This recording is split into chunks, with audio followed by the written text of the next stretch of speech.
Class 10th के सभी विद्यार्थियों को मेरा नमस्कार। इस वीडियो में क्लास 10th का जो फर्स्ट चैप्टर है रियल नंबर्स वास्तविक संख्याएं, उसका दूसरा अभ्यास जो है वो आज मैं स्टार्ट करने जा रहा हूँ। पहला अभ्यास का सवाल जो है वो आपको पूरे अभ्यास का सवाल जो है अपलोड कर दिया गया, मतलब फर्स्ट चैप्टर का जो अध्याय 1.1 है उसको मैंने अपलोड कर दिया है। ये दूसरा अभ्यास प्रश्न 1.2 है। तो आप हमारे साथ जुड़े रहेंगे तो आपको कोचिंग ट्यूशन नहीं करना पड़ेगा। मेरा यूट्यूब पर पढ़ाने का सिर्फ एक ही मकसद है कि जो गरीब बच्चे हैं जिनके पास कोचिंग करने का पैसा नहीं है वो अपनी पढ़ाई को जारी रख सकें। तो देखते हैं सवाल क्या है, क्योंकि बैटरी जो है मेरे कैमरे की वो डाउन हो जाती है बहुत जल्दी। तो देख लेते हैं जल्दी जल्दी सवाल को।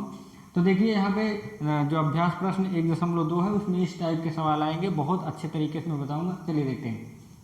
यहाँ पे दो संख्याएं दी हुई हैं 26 और 169। उनका HCF यहाँ पर दिया हुआ है 13।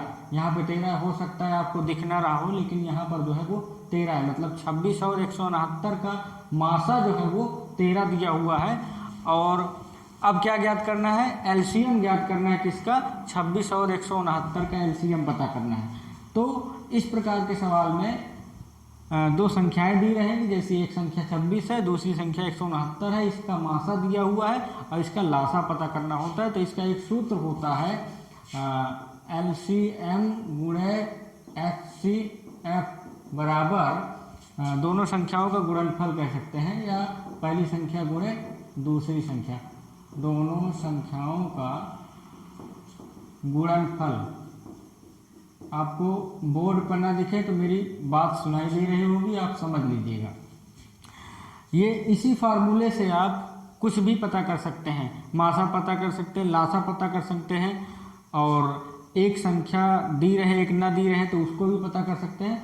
तो लासा गुणे मासा बराबर पहली संख्या गुणे दूसरी संख्या, या LCM गुणे HCF बराबर दोनों संख्याओं का गुणनफल।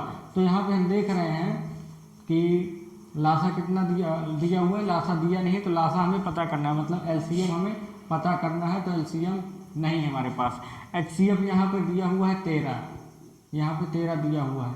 दोनों संख्याओं गुणनफल मतलब 26 और 169 का गुणनफल हम कर लेते हैं। तो 26 गुणे 169 ये हो जाता है पहली संख्या गुणे दूसरी संख्या।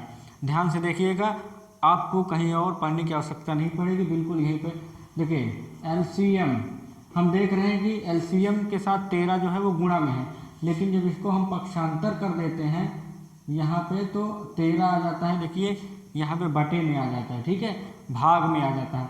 13 से भाग करते हैं 26 को तो 13 दूनी कितना होता है? 13 दूनी हो जाता है 26, 13 एकन्नम 13। तो 13 से 26 को भाग करते हैं तो आता है 2। अब 2 से 169 को गुणा कर देते हैं, 2 गुणे 169। जब इसको गुणा करते हैं तो 2 9 18 हो जाता है, और 2 6 12 13 और 2 एकन्नम 2 1 3। तो 338 जो है वो क्या आता है? वो लासा आ जाता है। तो LCM कितना आ गया? LCM हमारा आ जाता है 338। तो इस प्रकार से आप सवाल को लगा सकते हैं।